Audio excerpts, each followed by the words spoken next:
துலாம் ராசி என்பர்களே, துலாம் ராசியை பொறுத்த வரைக்கும் வரக்கூடிய காலகட்டங்கள் எப்படி இருக்குது அப்படிங்கிறதெல்லாம் நீங்கள் அப்புறமேட்டு தான் யோசிப்பீங்க.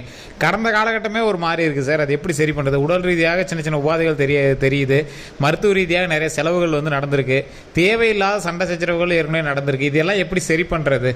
ஒரு குறிப்பிட்ட இடத்துல நிற்கிறோம், அடுத்து எந்த வழியில் போகிறதுன்னு தெரியாமல் இருக்குது. இந்த நாள் வந்தால் சரியாகும், அந்த நாள் வந்தால் சரியாகும் அப்படிங்கிறாங்க. ஜாதகத்தையும் பார்த்தாச்சு, சரியாகுங்கிறாங்க, இன்னும் அப்படியே நிற்குது சார். என்ன பண்ணால் சரியாகும்? யூடியூப்பில் போடுற வீடியோலாம் பார்த்தாச்சு, நிறைய பேர் சொல்கிறதையும் கேட்டாச்சு, லைவாக போய் ஜாதகம் பார்த்தாச்சு, சொன்ன கோவிலுக்கெல்லாம் போய் கும்பிட்டு வந்தாச்சு. இன்னும் என்ன செய்தால் நன்மை நடக்கும் அப்படிங்கிறது தான் ஒரு கேள்வியாக இருக்கும். நிறைய பேர் தற்போதைய நாட்கள் நீங்கள் பார்த்துட்டு இருக்கிறீங்க, இதெல்லாம் நம்புறதுக்கா, இதெல்லாம் நான் நம்புறதா இல்லை அப்படிங்கிற ரேஞ்சில் தான் நீங்கள் வெயிட் பண்ணிட்டு இருப்பீங்க. உடல் ரீதியான உபாதைகள், இது நான் சொல்லக்கூடிய விஷயங்கள் இப்போ உங்களுக்கு சரியாக இருந்தது அப்படின்னா இந்த வீடியோ நீங்கள் தொடர்ந்து பார்க்கலாம். அதில் எந்த ஒரு கருத்துக்களாக இருந்தாலும் கீழே நான் ஒரு நம்பர் கொடுக்குறேன், டிஸ்கிரிப்ஷன்லேயும் நம்பர் கொடுக்குறேன், ஸ்க்ரீன்லேயும் நம்பர் கொடுக்குறேன். அந்த நம்பருக்கு நீங்கள் ஃபோன் பண்ணி பேசிவிட்டு அதுக்கப்புறம் நீங்கள் எந்த சந்தேகமாக இருந்தாலும் ஃபோன் மூலமாக தீர்த்துக்கலாம். ஃபஸ்ட்டு இப்போ நான் சொல்லக்கூடிய விஷயங்கள் இப்போ உங்களுக்கு நடந்துகிட்ருக்கா அப்படின்னு பாருங்கள்.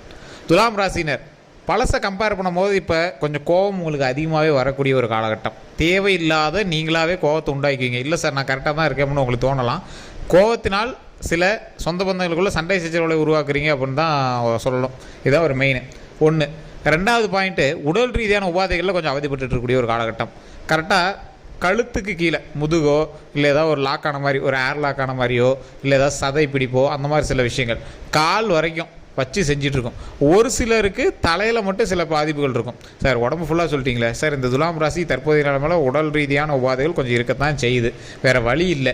அதில் குறிப்பிட்டவங்களுக்கு கழுத்துலேருந்து கால் வரைக்கும் இருக்கும், ஒரு சிலருக்கு தலையில் வரைக்கும் இருக்கும். நீங்கள் டாக்டர்கிட்ட போய் செக் பண்ணுவீங்க. டாக்டர் என்னன்னே தெரியல சார், நல்லா தான் சார் இருக்குது, நீங்களாக தான் இப்போ நினச்சிக்கிறீங்க, நல்லா தூங்கி இருந்துறீங்க சார், சரியாக போயிடும் அப்படி தான் சொல்லி அனுப்புவார். இது உண்மையாக இல்லையான்னு மறக்காம கமெண்ட் செக்ஷனில் பார்த்து விடுங்க. இந்த பிரச்சனையில் உங்களுக்கு இது மட்டும் இல்லாமல் சின்ன சின்ன விஷயம் நீங்கள் உங்களோட கோபத்தினால் நீங்கள் ஃபேமிலியில் சண்டை போடுறீங்களா, இதோடு உங்களோட உடல் வியாதிகளும் கொஞ்சம் சேர்ந்து உங்களுக்கு ஒத்துழைக்காமல் உங்களை தேவையில்லாமல் சில குழப்பங்களுக்கு ஈடுபடுத்துதா, இதுவே உங்களுக்கு ஒரு மிகப்பெரிய மனக்கவலையாக இருந்துட்டு. இது எல்லாமே சரியாகும். இனி வரக்கூடிய காலகட்டங்களில் ஒவ்வொரு நாளும் மகிழ்ச்சியான நாளாக, சந்தோஷமான நாளாக, ஒரு வெற்றிக்குண்டான நாளாக, உடல் ரீதியாக சில விஷயங்கள் நல்ல ஒரு மாற்றங்கள் ஏற்படக்கூடிய ஒரு நாளாக வரக்கூடிய நாட்கள் அமைய இருக்குது. சார் நீங்கள் எல்லாருமே நீங்கள் உங்களுடைய லைஃப்பில் துலாம் ராசிக்காரர்கள் எப்பொழுதுமே குலதெய்வத்தினுடைய வழிபாடு எப்பவுமே நீங்கள் தொடர்ந்து பண்ணிட்டு இருக்கிறீங்க தான். குலதெய்வ வழிபாடுனால மிகப்பெரிய லாபம் எடுக்கக்கூடிய ஒரு விஷயம் அப்படின்னு சொல்லலாம். லாபம் அப்படின்னா குடும்பத்தை வம்சாவர்த்தியாக, அதாவது இந்த துலாம் ராசிக்காரர்கள் ஒரு குடும்பத்தில் இருக்காங்க அப்படின்னா குலதெய்வத்திற்கு போய் ஒரு வர வாங்கணும் அப்படின்னா துலாம் ராசிக்காரர் கூட போய் வர வாங்கலாம். இவங்களை போய் கும்பிட வச்சு பக்கத்தில் இருக்கிறவங்களுக்கு என்ன தேவையோ அதை வாங்கிக்கலாம். ஒரு எக்ஸாம்பிளுக்கு நீங்கள் ஒரு அம்மாவாக இருக்கீங்க, அப்பாவாக இருக்கீங்க, உங்களுடைய மகன் இருக்காங்க, மகள் இருக்காங்க, அவங்களுக்கு திருமணம் நடக்கலையா, உங்களை வச்சு உங்களை கூட்டிகிட்டு போய் நீங்கள் குலதெய்வத்தை வழிபடணும் இல்லையா? உங்களுக்கு ஏதாவது குழந்தை இல்லாமல் இருக்கா, உங்களுடைய மகனுக்கோ மகளுக்கோ குழந்தை இல்லாமல் இருக்கா, நீங்கள் போய் வழிபட்டீங்க அப்படின்னா ஆட்டோமேட்டிக்காக கண்டிப்பாக குழந்தை பிறந்துடும். ஸோ இது மாதிரி இந்த வழிபாடுகளுக்கு உங்களை அழைச்சிக்கிட்டு போய் வழிபடணும் அந்த குடும்பத்தில் இருக்கிறீங்க. அந்த மாதிரி இந்த துலாம் ராசிக்காரர்கள் ஒரு தெய்வத்தோடு ஒன்றிணைந்து இருக்கக்கூடிய ஒரு துலாம் ராசிக்காரர்கள். உங்களுடைய முன்னோர்கள் யாராவது இருப்பாங்க, துலாம் ராசியில் இருந்த உங்களோட முன்னோர்கள்லாம் இருப்பாங்க. அவங்களாம் ஆட்டோமேட்டிக்காக உங்களோட குலதெய்வத்தினுடைய இருப்பிடத்தில் தற்போது முன்னோர்களாக கடவுளாக வசித்துட்டு இருப்பாங்க. நிறைய பேருக்கு தெரியறதில்ல. இது மனமகிழ்ச்சியாக வாழக்கூடிய ஒரு ராசி துலாம் ராசி. நிறைய கஷ்டங்கள் அனுபவிச்ச ராசி துலாம் ராசி. நட்பு வட்டாரத்துலேயோ அல்லது உங்களோட சொந்த பந்தங்கள் வட்டாரத்துலேயோ நிறைய நீங்கள் லாஸை சந்திச்சிருப்பீங்க, நிறைய மாற்றங்களை சந்திச்சிருப்பீங்க, நிறைய ஏமாற்றங்களை சந்திச்சிருப்பீங்க, தேவையில்லாத வம்பு வழக்கெல்லாம் நிறைய சந்திச்சிருப்பீங்க. அந்த வம்பு வழக்கில் எல்லாத்தையுமே தாண்டி வேறு வழியே இல்லாமல் இப்போ என்னடா பண்ணுறது அப்படிங்கிற ஒரு ரேஞ்சில் ஒரு குறிப்பிட்ட இடத்துல இப்போ நீங்கள் நிற்பீங்க. அந்த குறிப்பிட்ட இடத்துல நிற்கும் போது சார் இந்த ஒரு விஷயம் பண்ணோம் அப்படின்னா நல்லது நடக்கும் சார் அப்படின்னு யாராவது ஒருத்தர் சொல்லுவாங்க. ஆனால் உங்களோட மனசில் ஒன்று தோணும், இப்போ நாம் ஒரு இதில் ஜோசியம் சொல்லிட்டு இருக்காங்களா, ஒரு விஷயத்தை சொல்லிட்டு இருக்காங்களா, இதெல்லாம் உங்களோட மைண்டில் ஏறவே ஏறாது. நீங்கள் சொல்கிறது கரெக்டாக தப்பான்னு என்னால் ஈஸியாக உட்காந்துறதுல கணிக்க முடியும் தம்பி அப்படிங்கிற மாதிரிலாம் நீங்கள் உட்காந்துருப்பீங்க. ஏன்னா இந்த துலாம் ராசிக்காரர்களுக்கு குலதெய்வத்தினுடைய ஆற்றலும் அனுகிரகமும் அருள்வாக்கும் அதிகமாகவே இருக்கும். துலாம் ராசிக்காரருக்கு கம்பேரிட்டிவிட்டி சொல்லப்போனால் துலாம் ராசிக்காரர்களுக்கு நிறைய பேர் சாமி வரும். துலாம் ராசிக்காரர்களுக்கு நிறைய பேர் உட்காந்த இடத்துலையே நிறைய விஷயத்தை அவங்களால அனலைஸ் பண்ண முடியும். அடுத்து என்ன நடக்க போகுது அப்படிங்கிறதோட ஒரு இன்டிமேஷனாக கணிக்கக்கூடிய ஒரு அளவுக்கு பவர் இந்த துலாம் ராசிக்கு. அப்படியெல்லாம் ஒன்றும் இல்லையே அப்படின்னு ஒருத்தர் சொல்லுவீங்க. கரெக்டாக நீங்களோட குலதெய்வத்து கோயிலுக்கு மாதத்தில் ஒருபடி அமாவாசையிலையோ இல்லை ஒரு குறிப்பிட்ட நாட்களையோ நீங்கள் போய் வழிபட்டு பாருங்கள். உங்களுக்கு அந்த மாற்றங்கள் உங்களுக்குள்ளேயே தெரிய ஆரம்பிக்கும். அந்தளவுக்கு நீங்கள் உங்களுக்குள்ளேயே கடவுளை வைத்து கொண்டு இருக்கக்கூடிய ஒரு உன்னதமான ராசி துலாம் ராசி. தாய்மையுடைய ராசி. யாராவது பசின்னு வந்தால் சாப்பாடு கொடுக்காமல் இருக்க மாட்டீங்க, அந்த மாதிரி ஒரு ராசி. யார் கேட்டாலும் ஏதாவது ஒன்று எடுத்து கொடுப்பீங்க, சாப்பிட்றதுக்கோ பணமோ எதுக்குமே. உங்கள்கிட்ட சண்டை போடுறவங்கள்ட்ட கூட நீங்கள் பயங்கரமாக சண்டை போடுவீங்க. அடுத்த ஒரு நாளில் நீங்கள் ஒன்றும் தெரியாதவங்களோட போய் பேசுவீங்க. அந்த ஆளும் சே இவங்க இப்படித்தாண்டா அப்படின்னு பேச ஆரம்பிச்சிடுவாங்க. இந்த மாதிரி இருக்கக்கூடிய ஒரு ராசி. இந்த ராசிக்காரர்களுக்கு ஒரு முக்கியமான ஒரு விஷயம் என்ன அப்படின்னா, டாக்டர்கிட்டயே போய் பார்த்து என்னன்னே தெரியல சார் அப்படின்னு சொல்லுறாங்க பார்த்தீங்களா, அதுதான் உங்களுக்கு ஒரு பெரிய விஷயமே. சார் இந்த விஷயம் அந்த விஷயங்கிறாங்க, ஆனால் மைண்டுக்கு ஒன்றும் தெரியல, அது மாதிரி தெரியல, ஆனால் என்னன்னே தெரியல சார், ஒரு மாதிரி இருக்குது சார். உடல் ஆரோக்கியமாக இருந்தால் சரி சார், மனசு ஆரோக்கியமாக இருந்தால் சரி சார், இப்படி தான் யோசிச்சுட்டு இருக்கிற உங்களுக்கு வரக்கூடிய காலகட்டங்கள் ஒரு நல்ல மகிழ்ச்சியான உடல் ஆரோக்கியமான நீண்ட ஆயுளுக்கான காலகட்டம். ஸோ இப்போ இந்த டைமில் நீங்கள் என்ன பண்ணோம், துலாம் ராசிக்காரர்கள் கண்டிப்பாக குலதெய்வ வழிபாடு ஒன்று பண்ணிடணும். பாயிண்ட் 1 ஓகேவா.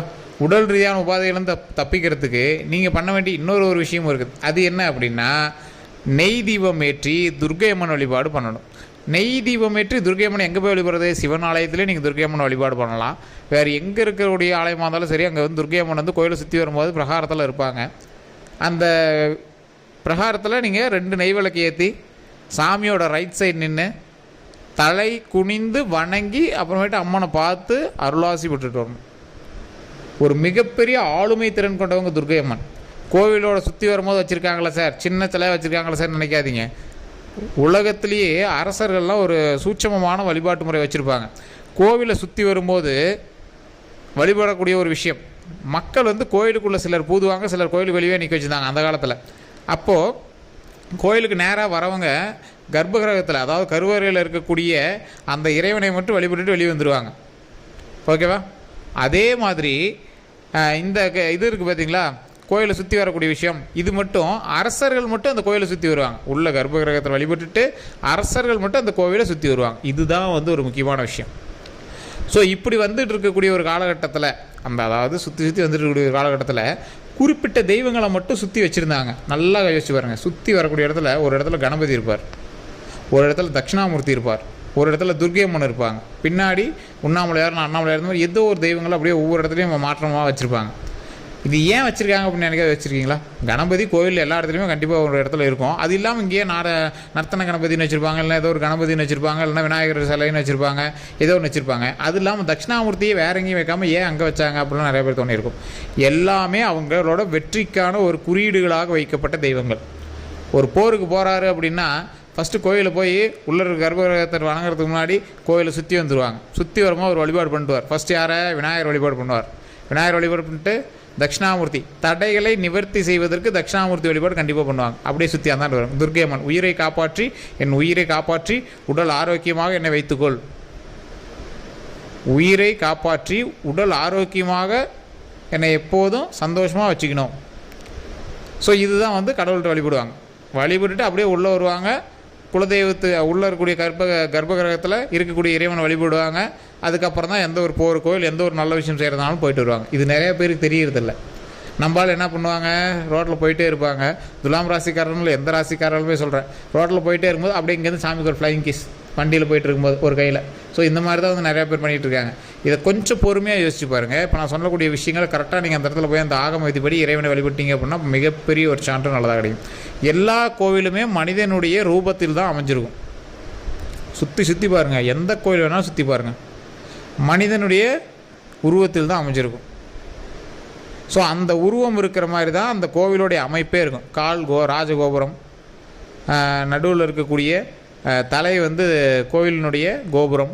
ஸோ இது மாதிரி ஒவ்வொன்றும் நெற்றி போட்டில் கரெக்டாக கீழே வந்து கருவறையில் சுவாமி இருக்கும்.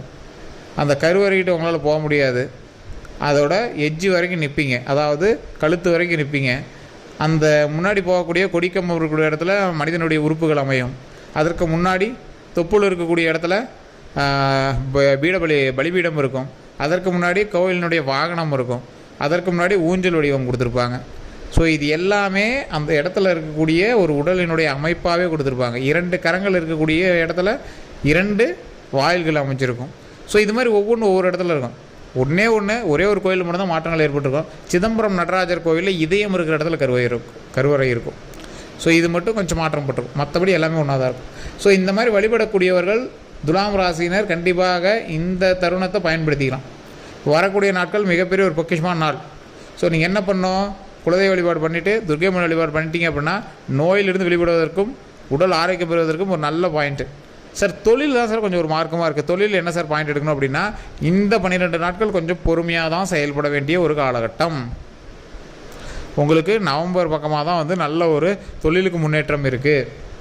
நீங்கள் பார்த்துட்டே இருங்க. இப்போ அந்த தொழிலை எப்படி சரி பண்ணணும் அப்படிங்கிறது அடுத்தடுத்த வீடியோக்கள் நாங்கள் சொல்லிகிட்டே வரோம். அப்படி தொழில் டல்லாக இருக்கிறவங்க திருப்பதி ஏழுமலையான் வழிபாடு பண்ணுங்கள். தொழில் செய்யக்கூடிய இடத்துல 2 நெய் தீபம் ஏற்றி திருப்பதி ஏழுமலையானுடைய புகைப்படத்தை வைத்து தினம் திருப்பதி ஏழுமலையானுக்கு ₹1 எடுத்து வைங்க. தினம் ₹1. ஃபஸ்ட்டு வேலையாக எடுத்து வைக்காதீங்க. ஃபஸ்ட்டு நீங்கள் போய் வழிபடுறீங்க, அன்றைக்கி ஒரு வருமானம் வருது, அந்த வருமானத்துலேருந்து ₹1 எடுத்து அந்த திருப்பதி ஏழுமலையான்ட்டு எடுத்து வச்சுருங்க. இதில் நீ வந்து லாபமாக பண்ணி கொடுக்கணும். இது இன்றைக்கி ஷேர் அந்த மாதிரி. ஸோ அந்த மாதிரி பண்ணிங்க அப்படின்னா ஆட்டோமேட்டிக்காக நன்மைகள் பெருக ஆரம்பிக்கும், நிறைய வருமானங்கள் பெருக ஆரம்பிக்கும். இது மிகப்பெரிய ஒரு வெற்றி கிடைப்பதற்கான வழி வகுக்கும். இது நிறைய பேருக்கு தெரியாத ஒரு விஷயம். இது கண்டிப்பாக ட்ரை பண்ணி பாருங்கள். மிகப்பெரிய ஒரு மாற்றம் உங்களுக்கே தெரிய ஆரம்பிக்கும். துலாம் ராசிக்காரர்கள் இது கட்டாயம் பயன்படுத்தி பாருங்கள். வேறு எந்த ஒரு கருத்துக்களாக இருந்தாலும் கண்டிப்பாக கீழே கமெண்ட் செக்ஷனில் பண்ணுங்கள். கீழே டிஸ்கிரிப்ஷனில் நம்பர் இருக்குது. அதே மாதிரி யூடியூப்பில் ஃபேஸ்புக்கில் பார்த்துருங்க அப்படின்னா ஸ்க்ரீனில் நம்பருக்கு ஜஸ்ட் கால் பண்ணி உங்களுடைய சந்தேகங்களை கேட்டு தெரிஞ்சுக்கலாம். எல்லோருக்கும் நன்றி நண்பர்களே.